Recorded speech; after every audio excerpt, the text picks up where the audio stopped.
has 15 minutes, and I understand is sharing with his colleague Deputy Pringle. Thomas Pringle. Yeah. On the ratio of 50-50? 50-50, yeah. 50-50 it is. Thanks. Tommy Broughan. Thanks, Cathaoirleach, and I'm grateful for the opportunity to contribute briefly on the topic of the revised estimates for the Taoiseach's Department. And it has been widely reported, of course, that the 55 million, I think, including the additional money and the money from savings in the revised estimates, is directly in response to the recent spate of horrendous gangland crimes and murders in the city. And you yourself, I think, promised on the 8th of June last, Minister, that you're committed to fund whatever measures were needed for An Garda Síochána to best tackle the critical and unprecedented challenges they currently face. I'm also a member, Taoiseach, of the committee which is making arrangements for the new committee on budgetary scrutiny. So I hope that when the actual budget committee is established, that the committee, the Department of Justice and the Justice Committee will have a strong relationship in assessing the estimates for this department and getting the best performance outputs. So I welcome your commitment to increase the number of Gardaí to 15,000. I just wanted to ask, do you intend to have another recruitment campaign this year in 2016?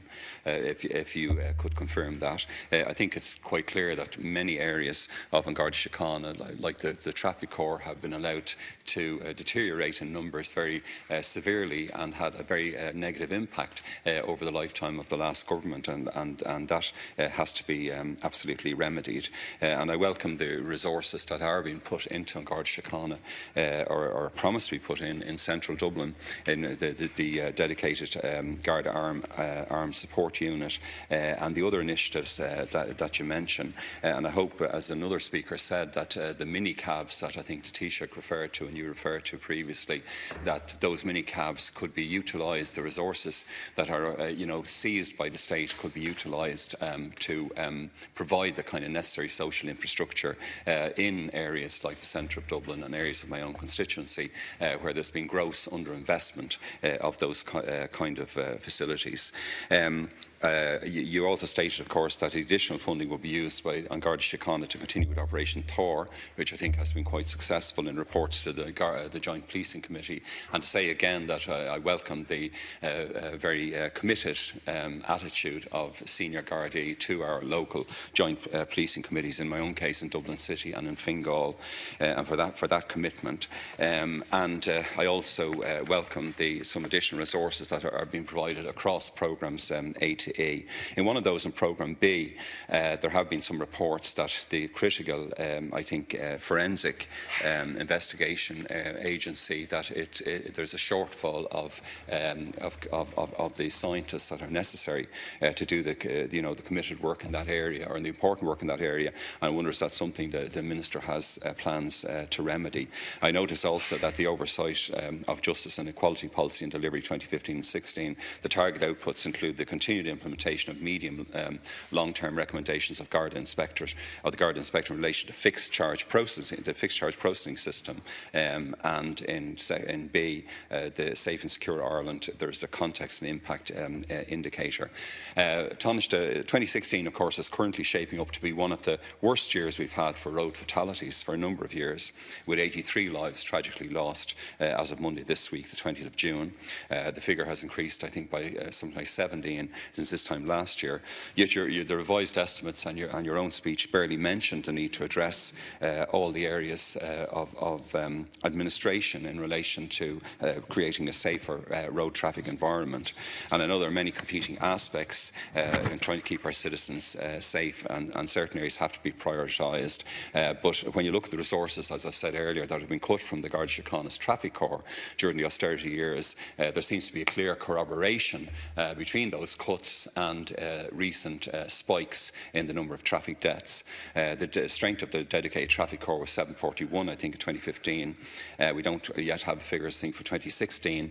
The number of traffic corps personnel in 2014 was just 749, 2013 was 811, and 2012 was 877. So there's been a very significant cut, and the number of vehicles allocated to the traffic corps was also reduced in 2015, down from 295 in 2014 to 258. And this is clearly an area, Minister, that you absolutely have to address as soon as possible. We also mentioned in the previous debate about the unbearable criminality that happened in the centre of our capital, that the impact of the closure of stations, including significant stations in Dublin, and the reduction in Garda station strengths are also important factors in the impact of the cuts on crime. You've in your replies, of course, to me, you often state that all members of Garda Síochána take on the traffic and road safety duties at times, but the reverse is also true in that there are instances where traffic corps personnel are redeployed for periods, significant periods, to other duties and can't do their primary function. You've reported that €205 million Taoiseach has been made available to Garda Síochána for much needed ICT. I noted with interest in the recent O'Higgins report that issues with the pulse system were highlighted, and of course improvements in this area. It's also an issue that has been long championed by the Park Road Safety Group and its indefatigable leader, Ms Susan Gray. Indeed, I've raised many parliamentary questions over the years regarding the failures of the pulse system, its lack of interoperability with the court system, the RSA and other operating systems necessary for the safe policing of our roads and indeed of our communities. Most recently, I requested further information on the new handheld device that's reportedly been made available to Gardaí on the beat.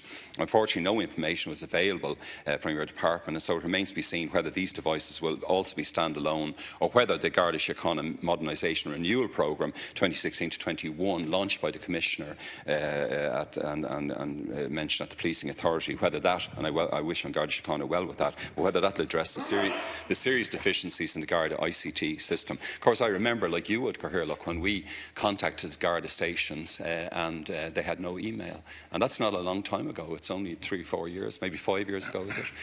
We just couldn't. They were not online. I noticed you brought a note to Cabinet, Taoiseach, saying about Section 44 of the Road Traffic Act 2010, I think, providing for the introduction of the third payment option for payment of fixed charge notices. That was in the media last weekend. So I hope that is something that will be proceeding. And I'm just wondering, is that different legislation or external to the Road Traffic Act or the Road Traffic Bill that's coming forward? And do you intend, given the severity of the deaths and casualties on the road, do you intend to progress the Road Traffic Bill before this House reaches the recess? And there were reports, of course, you were working with your colleagues, Minister Ross and Donoghue, on the introduction of the third payment option and finally progressing this option, which I've long been calling for. I understand one of the main barriers to a quick and seamless introduction of Section 44 was and is the IT systems of the stakeholders. So when will they be updated? Just to say very briefly as well, in relation to the court service, in my experience, and I heard the Deputy from Fianna Fáil talking in relation to vacancies and so on in important courts. But court service, I think the experience has been in relation to certainly road traffic law has come across as being incredibly inefficient, and in some cases, some instances where, as the recent disclosure about the NCT, the non-prosecution of people, or the prosecution of people who had paid their fixed charge notice for not having an NCT cert, it sometimes seems to be the case that it's the court service where the actual problem lies, not with Garda Síochána, and the media sometimes doesn't get that clearly enough. And I think that's something perhaps that the Minister could address also. So just to say in conclusion that I welcome the additional resources for the Department and for Garda Síochána, and I hope, in particular maybe in the area of road safety, that those resources will be deployed to very good effect. Thanks. Thank you, Deputy. Deputy Thomas Pringle.